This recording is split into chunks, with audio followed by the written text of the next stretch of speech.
Alright, y'all, I'm feeling a little bit under the weather, but most of this voice is, I'm really feeling under the weather, and no, it is not because of alcohol. And yeah, my voice is pretty much gone. But WrestleMania 34 is done and dusted, it's in the books, it's finished, it's nothing, that's it. Like, it's it for another year.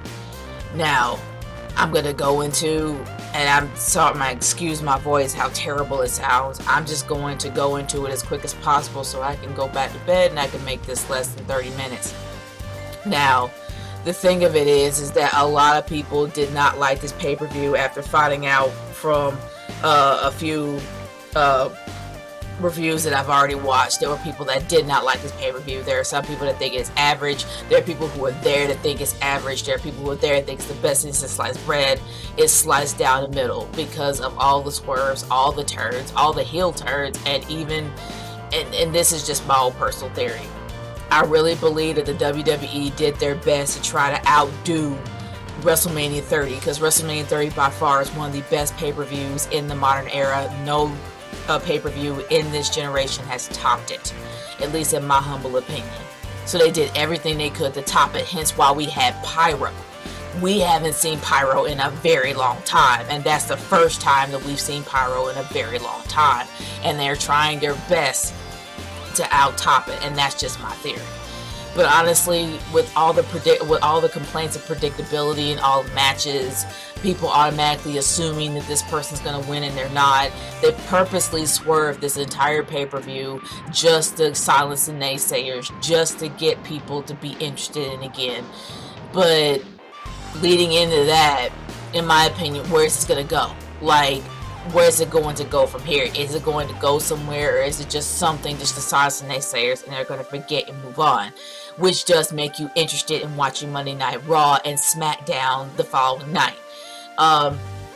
So I think they did a good job on that end to get people interested in watching the next shows. And also, I will say this, the pre-show was one of the best pre-shows that I have seen on a WrestleMania in years. I have not seen anything that good in a very long time. The battle royals were pretty good. They were very entertaining to watch, and it warmed my heart to see the warm reception that the cruiserweights got, because Mustafa Ali and Cedric Alexander put on an amazing show, and honestly, a lot of people were taken in by it. And I'm happy that Ced won, because Ced, in my opinion, is the most marketable guy. I'm not saying Mustafa Ali is not because he's foreign. I'm saying it's the fact that you see Cedric Alexander more on cereal boxes than you would Mustafa Ali. I'm just being honest here. But Mustafa Ali is going to probably have his chance to shine as a cruiserweight champion, because he put on an amazing show with Cedric Alexander, and they were friends. They were motivating themselves throughout the entire match because they were excited to be there. I'm just hoping that they actually get their extra payout, because that's what happens when you're on the kickoff. You don't get the extra payout. I'm hoping that there's an exception here.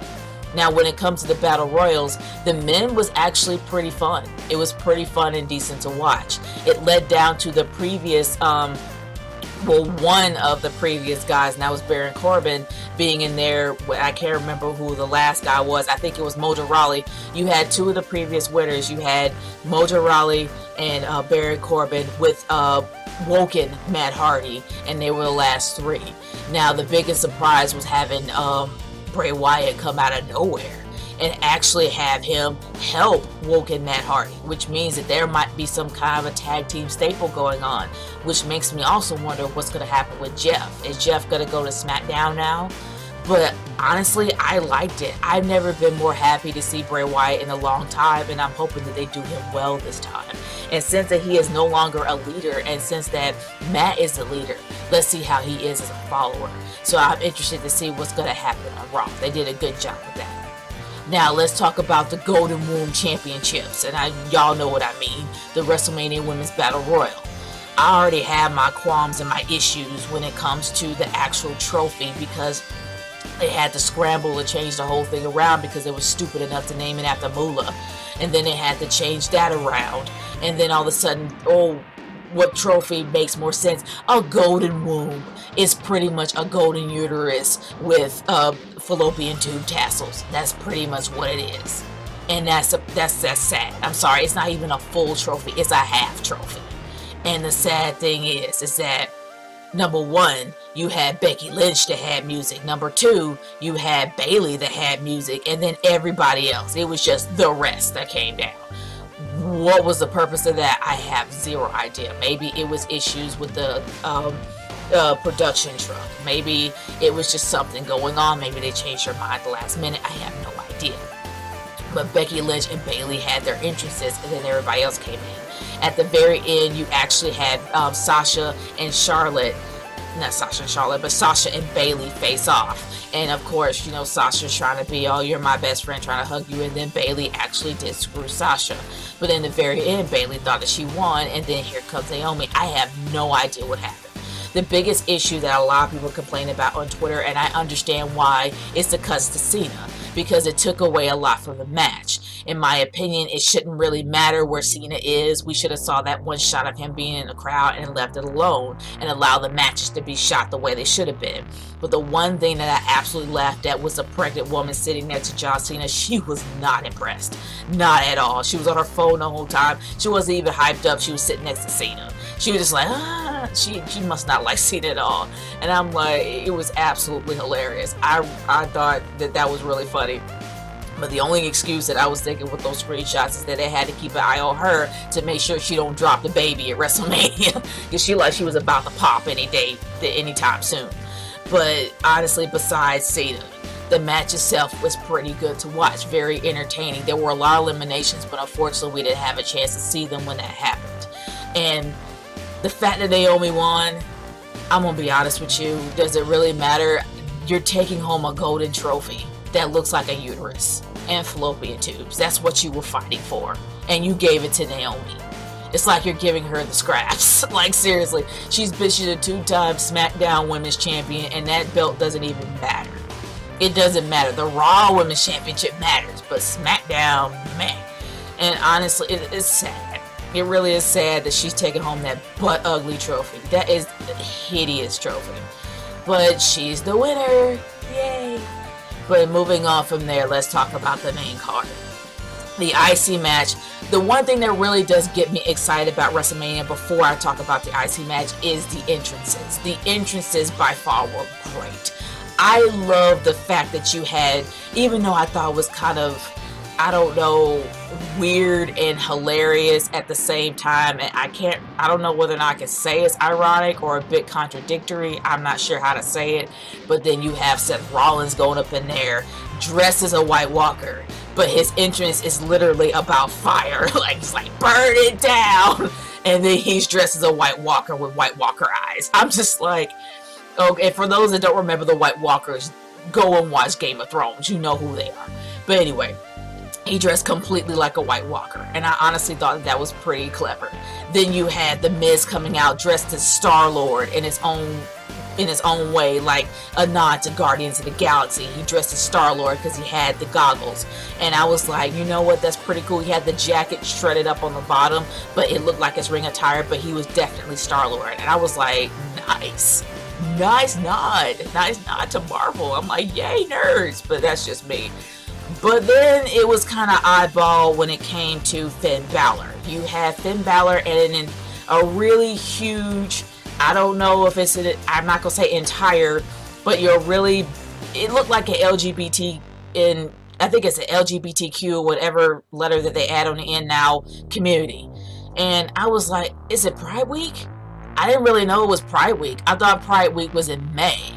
It could be Pride Week. It could have. Yeah, I thought Pride Week was either in March or in May, but it could be in April. It could be Pride Week. So I guess he definitely showed his support for the LGBT community by having like the rainbow stripes on the side of his trunks, and then had everybody wear his shirt with rainbows on the front. So I guess maybe it is Pride Week in Louisiana. So that could be the case, because if it wasn't, it wouldn't make any sense. And honestly, I thought it was something political, but then I'm like, no, I know they have Pride Week sometime around the spring. I just wasn't sure when. Maybe that could be what happened there. But it was interesting. But then Finn Balor came down, and it was a really good match to watch. I absolutely enjoyed it. And The Miz put on probably one of the best matches in his career. He had a great match with Dolph Ziggler. This topped it. And the fact that he lost the belt to Seth, It was kind of heartbreaking because I really did want Finn, but you know that if somebody is not a Grand Slammer and they're one belt away from becoming a Grand Slammer, you know they're going to become a Grand Slammer that night. And that's what happened with Seth Rollins. He became a Grand Slammer. So everybody in the Shield are officially Grand Slammers. And it's not a horrible win, but I kind of wanted Seth to win, but it really was a good match. I enjoyed it. It really got you hyped up, and this is where WrestleMania definitely took off. It took off really quickly in the kickoff, and then it started getting even better here. And then it started extending on to even better match, one of the best women matches I have seen since 32, and this is Charlotte versus Asuka, streak versus title. This is by far one of the best women's matches I have ever seen, and Charlotte, she cemented herself as the queen. I love her. I love her as the queen. She cemented herself as the queen. And Asuka gave it her all. Charlotte's entrance alone was awesome. She came in there looking like a sovereign. And if you don't mean by that, watch Guardians of the Galaxy 2. The gold people, she looked like the sovereign queen. And I honestly thought that was amazing. She had, I guess she had Trojan soldiers next to her holding her robe. I thought that was absolutely, she went the entire sovereign queen route. I loved it. Absolutely loved it. Asuka didn't really have much of an entrance except for the whole digital faces that nobody could actually see besides the actual audience. So yeah, she had that, but she still looked good coming down. I like the fact that she had the Harlequin mask that was completely covered in sequins and jewels. I absolutely loved it. I thought that was great. And I guess I can't pretty much forget the whole America the Beautiful at the very beginning before the show even started. That was cool. They actually are pretty good singers. Would I consider them the future singers of the generation? Probably not, because there are other women that sound like them, but they were really, really good. I'm not going to deny that. And the fact that they were YouTubers and they actually became stars from it, good job. I'm not hating on that at all. But let's move on from there. Honestly, guys, I'm not going to be able to remember all the matches back to back, but I'm going to do my best to remember with the last amount of voice that I have. I will say that the biggest match that I really did surprise me, well, actually I didn't really finish that match. Well, when it came to the women's championship match, it was an amazing match. They put on probably one of the best women's matches I've seen in since 32, like I said before. But the biggest shocker was the fact that I would never imagine in a million years to see Asuka tap out to Charlotte to the figure 8. I would never see that. She put a hurting on Charlotte. I thought that Charlotte was going to lose. Everyone thought that Charlotte was going to lose. We were wrong. Asuka lost. Tapping out. I never thought that.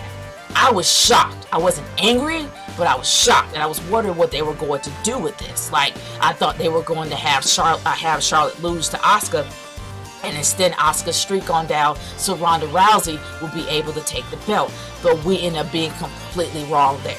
Seriously. And I don't mind it. And after seeing the ending, the fact that, you know, Asuka said that Charlotte was ready for Asuka, and she said congratulations, and they hugged, I was in tears. I was like, and Charlotte was in tears after she won because she probably didn't think that she could beat her. She finally cemented herself as the sovereign queen. Well, not sovereign queen, but she cemented herself as the queen. So honestly, I thought it was a very heartwarming ending. They really respected themselves in the very end. I enjoyed that every bit. I just hope it doesn't staunch Asuka I hope it doesn't really staunch her push. I hope that she's still going to be booked as a credible threat, even though the streak is gone. But that's the same thing that happened with Taker. Taker's streak, and I will talk about him in a minute, about Taker's streak, when his streak disappeared, people thought the Mystique would disappear. But it didn't. People still love Taker. I still love Asuka. I still love her style. I still love who she represents. I love her as a character. I love her 100%.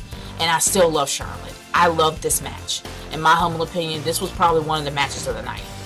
We had 2 matches of the night, and this was one of them, and I enjoyed every bit of it. Now let's move on to the mixed tag. the mixed tag match was something that no one ever saw that was coming. And what I mean by that is like no one really saw that being that good. People thought it was just gonna be either a train wreck or it was gonna be a squash match. It was neither. Ronda Rousey, I had more respect for her and her attire than I did for when she debuted. I'm not gonna lie, I was pissed when she was wearing Piper's jacket.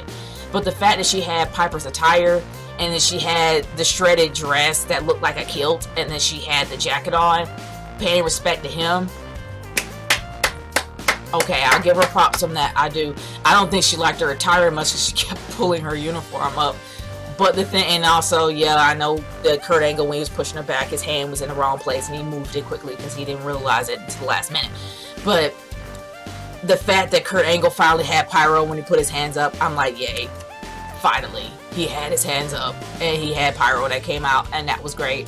Everybody who had pyro, and I was happy. I really was.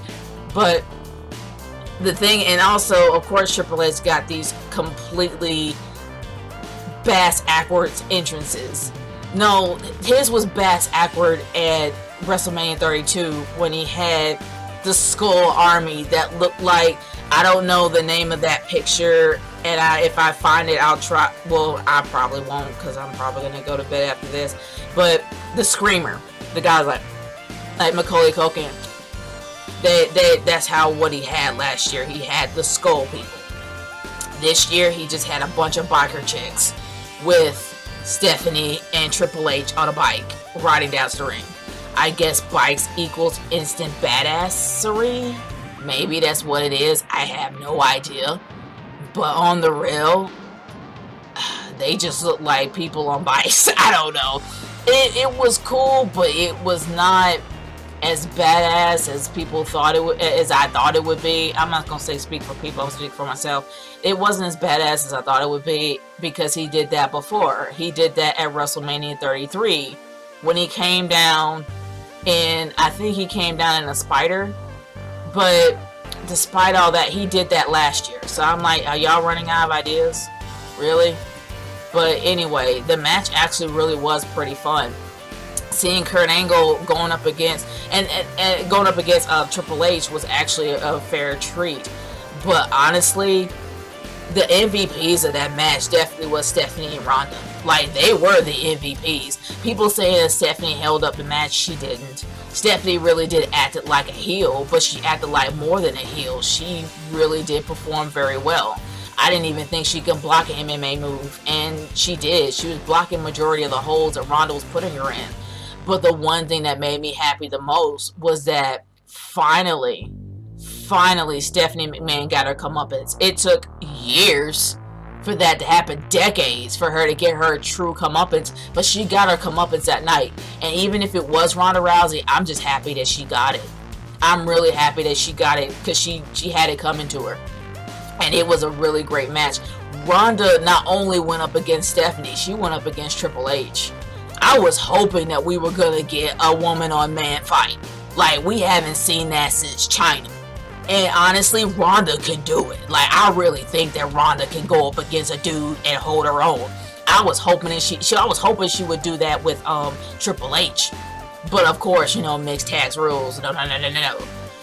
Even though they did that with Becky Lynch and James Ellsworth. But I don't know, maybe they didn't consider him a man. I'm not even, I guess that's kind of mean. But despite all that, it was nice to actually see a woman going up against a dude for a change. Something different. And Ronda definitely held her own. And I was very, very, very surprised in her performance. And she was awesome with it. That was one of the matches of the night. 2 matches of the night.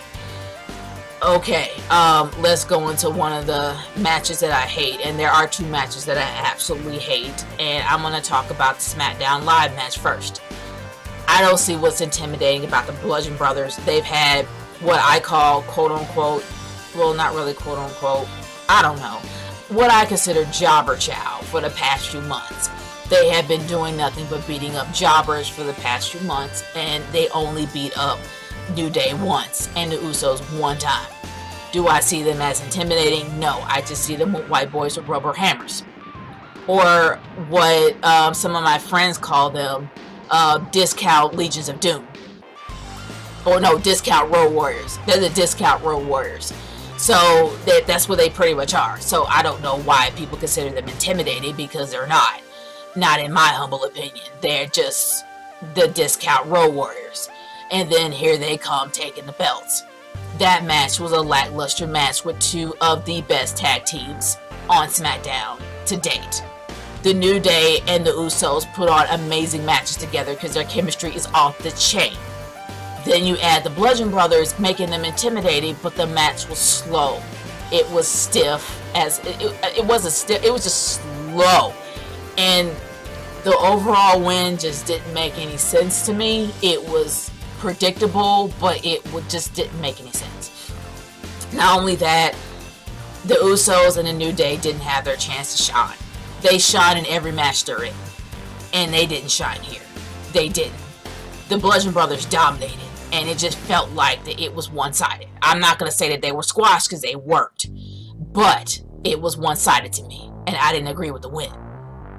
Now, moving on to the U.S. Championship match. I didn't hate this match. I liked it, but I didn't like who won, because it was a PR move, and it kind of made me think, because some of the reviews that I've actually seen made me remember that in 2 weeks they're going to Saudi Arabia for the greatest Royal Rumble, when they have 50 men performing in the Royal Rumble all at once. So this is a PR move.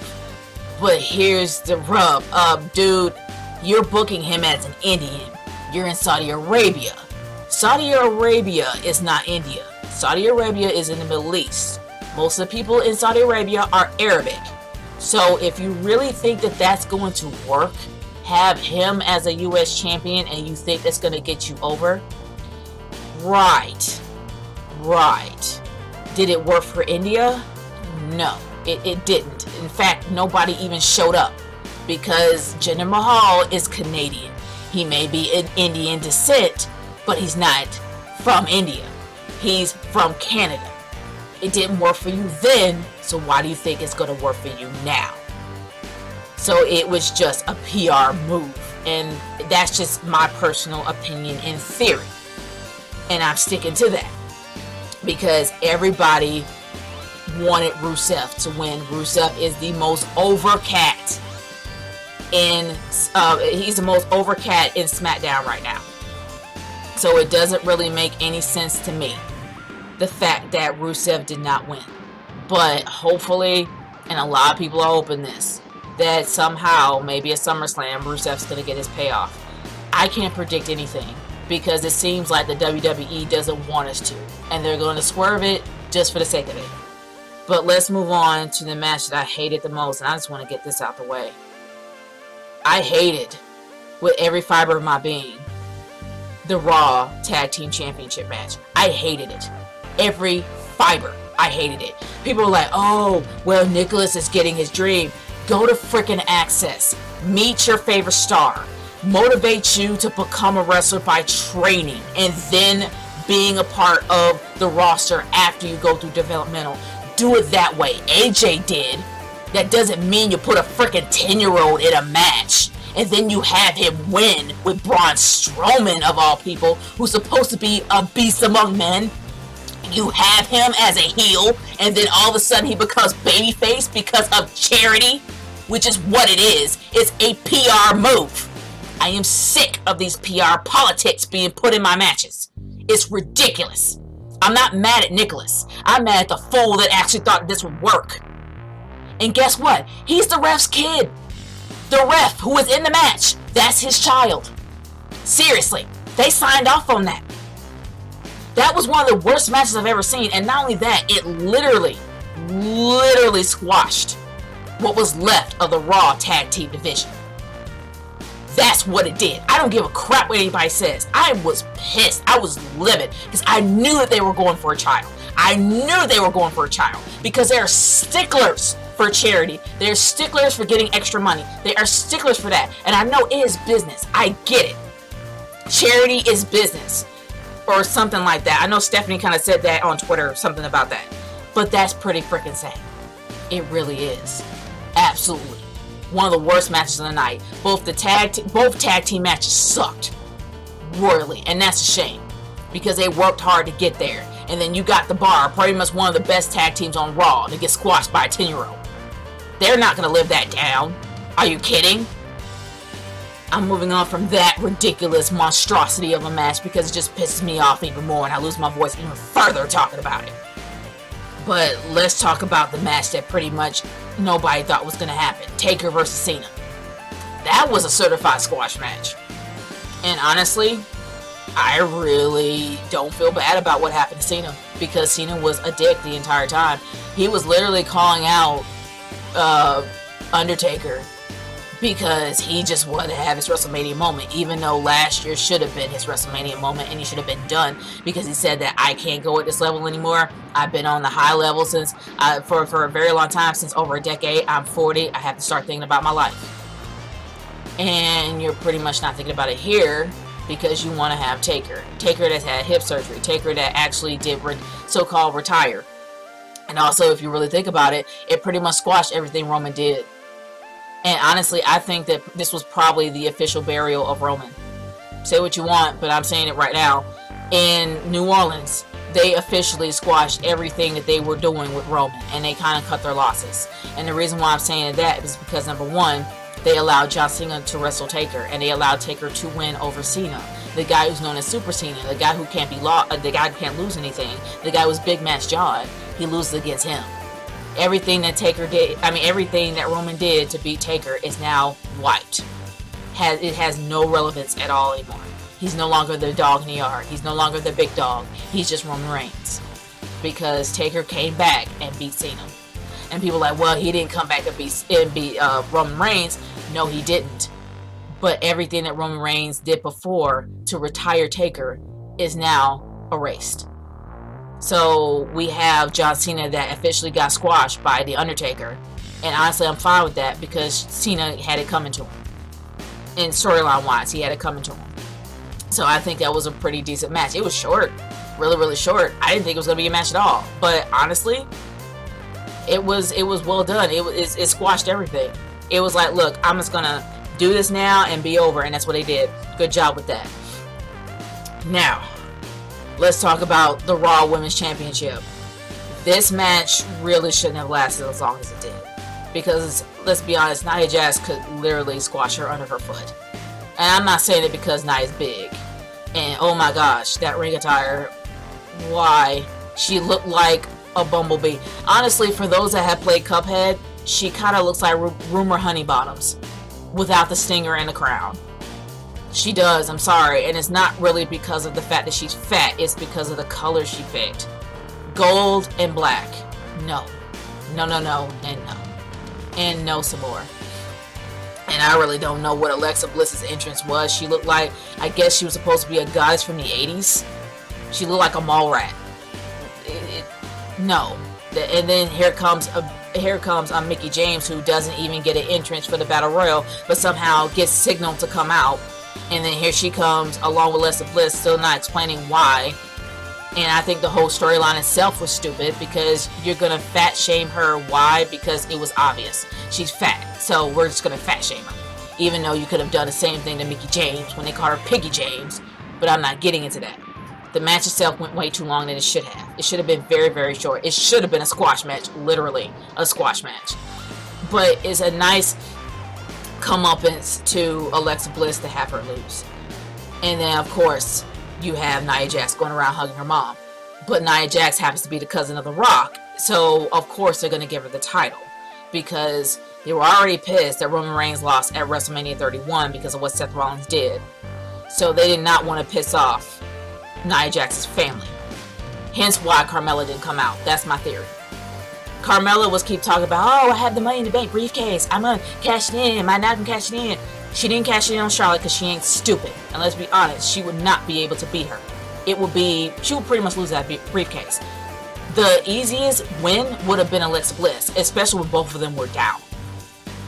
But that didn't happen because Mama Nia Mama Jax was in the audience, and you don't want to piss off anyone from the Rock's family, especially the fact that over, I don't know, the last few hours, we kept seeing all these stupid commercials about Paige and that dumb movie that is going to pretty much flop in the box office. I could be wrong. It may not flop at all, but in my opinion, it's going to suck.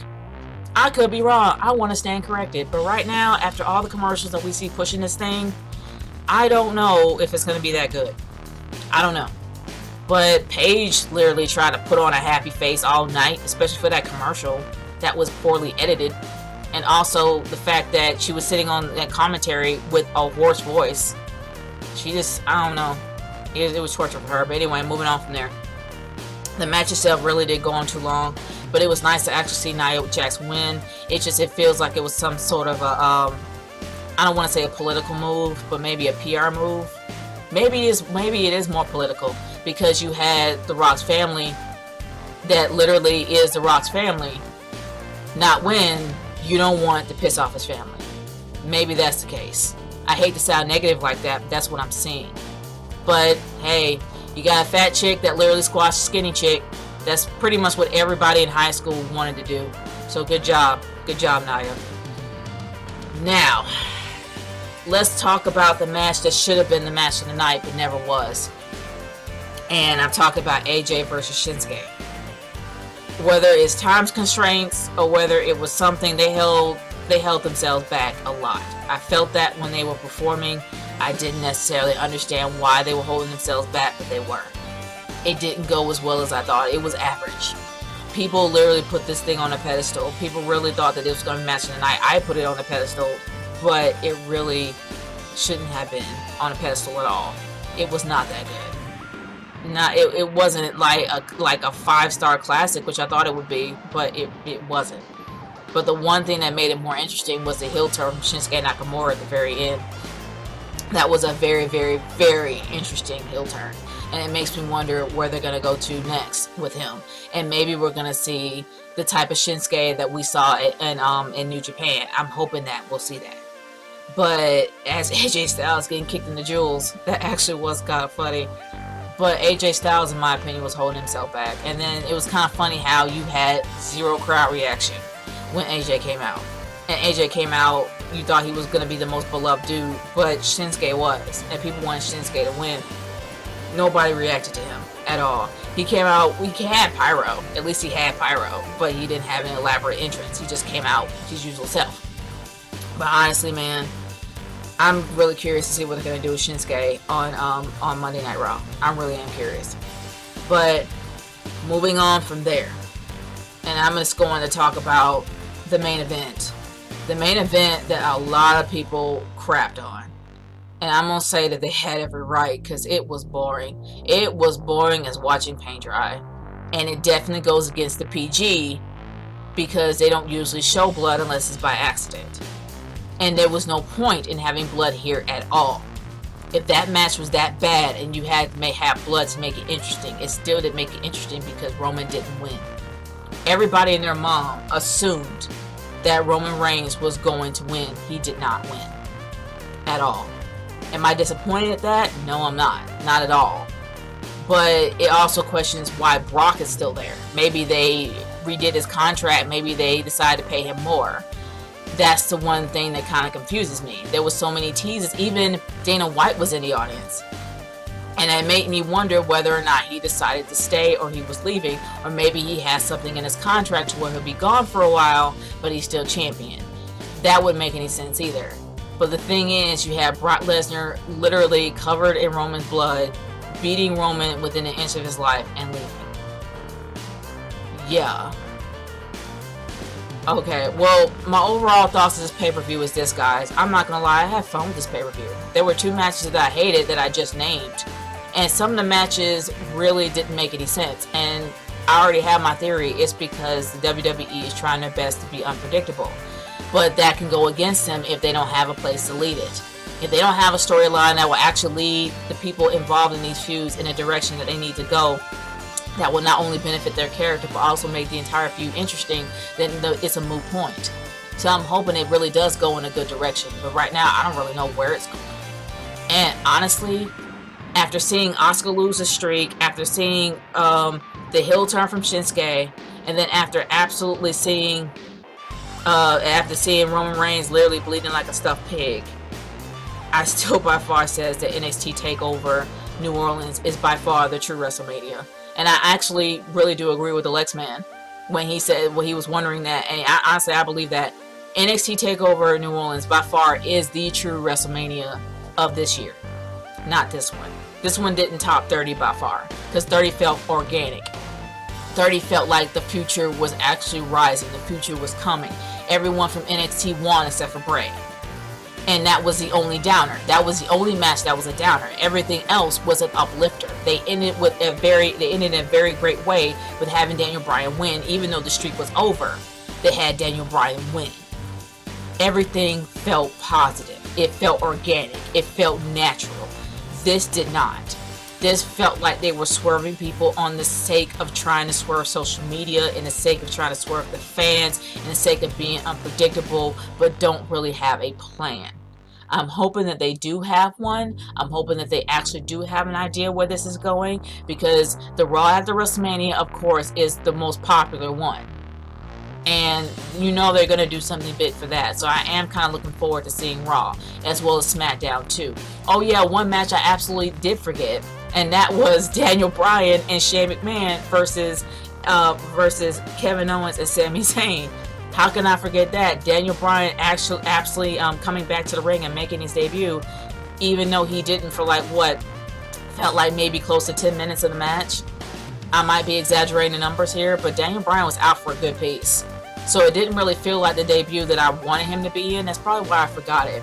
But Shane McMahon did hold his own. And I'm not going to lie, Shane McMahon by far, and Shane and Stephanie by far have really improved over the years when it comes to their in-ring work. So I can't deny that. But I really wish that Daniel Bryan had a chance to shine a little bit more. They won, which is great. But Daniel Bryan, I wanted that triple threat match that I wanted with just him, not him and Shane. But despite all that, it wasn't horrible. And it really did scare a lot of people when Daniel Bryan was holding his head. They're like, oh, please, we just got you back. Please don't be out again. But then he just did a kept up, and then he kept on going. All I can say is that the fact that after the match was over and he went by, he kissed Brie, I'm like, I love you, Brie. I love you, Brie, so much. I love Daniel Bryan and Brie. And it was a pretty fun match to watch. Even though I wish that Daniel Bryan had more time to perform. But it wasn't horrible. But I probably am forgetting a few matches. If I am, leave in the comments below. But let me know how you feel about this pay-per-view. Let me know how you feel about WrestleMania 34. And whether or not you went and what you experienced. I really want to know. But other than that, guys, I'm going to bed now. I don't really feel great. And I'm done. WrestleMania is over. Peace out.